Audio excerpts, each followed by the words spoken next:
I finally did it.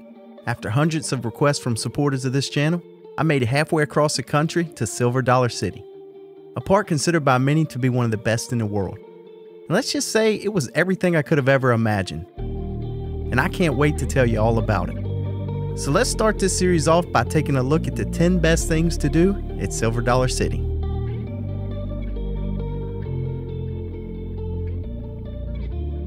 And before we kick things off, it's important to note that this is not a ranking from 1 to 10. These were just my 10 favorite parts of the trip all shuffled up. Powder Keg's one of the weirdest and most unique machines I've ever experienced. On paper, things just don't add up. I mean, think about it. They called S&S to build half a new coaster, connecting that machine to a former liquid coaster that closed just 2 years prior. Not only does it have this wild transfer track, but it also features both a powerful launch and a chain lift hill later in the ride. Now, the theme of Powder Keg's an explosion sending you ripping down that track, but 95% of those effects and visuals are behind the train completely out of sight to the riders. I say 95% because at least you can see this awesome drag light that counts you down. But you know what? None of that really mattered because Powder Keg rocks. That S&S compressed air launch packs a serious punch. The top hat delivered a strong burst of air, and the ride was as smooth start to finish as you'll find anywhere. Add the awesome restraints and the super low height requirement of just 42 inches, and what you're left with is one of the best family coasters on the planet.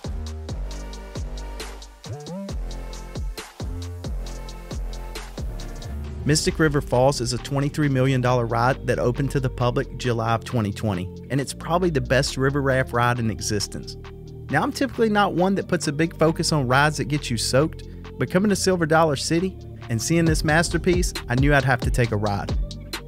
The theming and rock work is nailed to perfection, and that spinning elevator lift adds to the total experience. You'll be tempted to hold your feet up and try your best not to get those shoes wet, but just take it from me.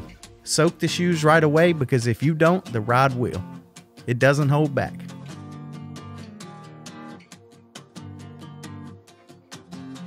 Unlike Grandpa's Mansion, Wildfire was a ride I knew everything about. At least I thought I did. The Cobra Roll butted up against that huge observation deck makes for one of the most picturesque coaster views in the world. It's right up there with Loch Ness Monster's interlocking loops and Kumba's interlocking corkscrews. I'd imagined walking across that deck for years and it didn't disappoint. But it was at the top of that lift hill that really blew me away. Once you reach a peak, you're greeted with one of the most breathtaking views you'll find anywhere. I was in the back row and completely distracted by the Ozark Mountains when we got whipped in at first drop. And it was incredible. Caught completely off guard on how good that drop was, I went back around and tried a few other rows. Here's my advice to anyone that wants to ride Wildfire. If you want one of the best views you'll find on any coaster, wait for the front. And if you want a strong pop of air while still getting a great view, wait for the very back row. Rows 2 through 7, don't even worry about them.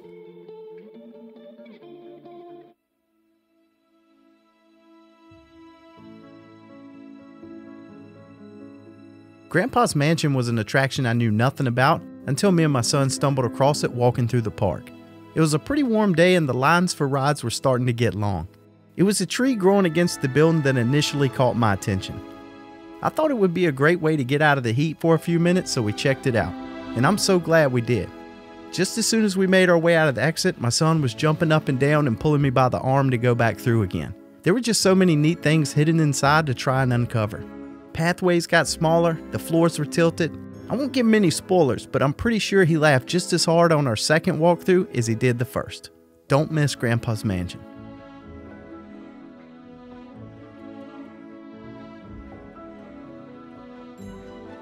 We got to talk about the food at Silver Dollar City. For most park visits, we make that drive for the rides, period. But at Silver Dollar City, the food selection is so incredible. And it's possible the rides will be sitting at the bottom of the food chain when you're planning your next trip. Everything seems to be made from scratch, and it's so good that somehow it becomes the highlight of your trip.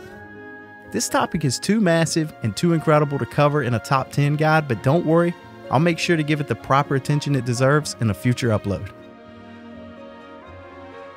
Thunderation's the park's mine train ride. It was built by Arrow back in 1993, and it's what every other mine train coaster wishes it could be.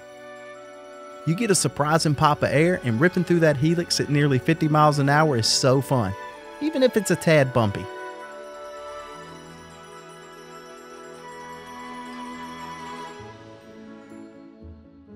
It's always nice to have a breather and take a ride on the train. Most always you can get some views of the park you typically wouldn't see from your walking paths.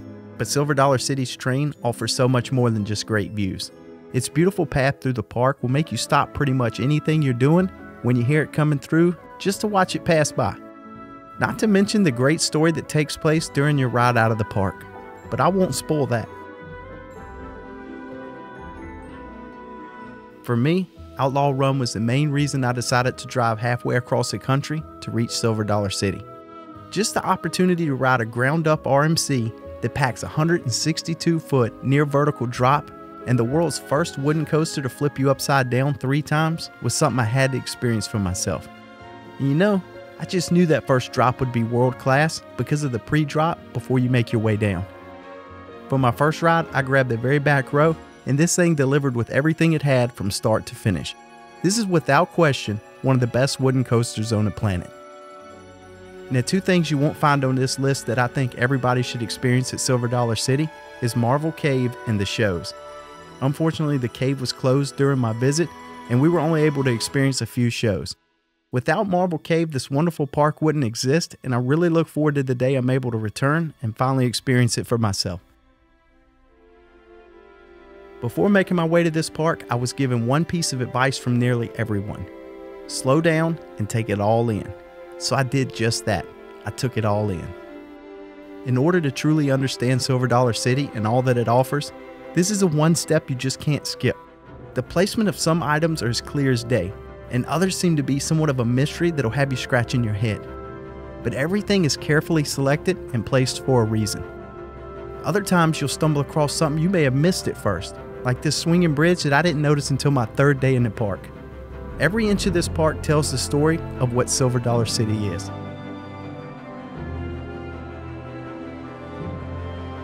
You didn't think I'd leave Time Traveler off this list, did you? It's the world's first extreme spinning coaster. Yet somehow Silver Dollar City found a way to take one of the most technically advanced roller coasters on the planet and make it fit perfectly into the theme of an 1880s park. Outside of that first drop, which is phenomenal by the way, don't ask me about any other element on this machine, because it took everything I thought I knew about coasters, did a complete 360, and taught me that not everything has to make sense. At the end of the day, some things are just fun.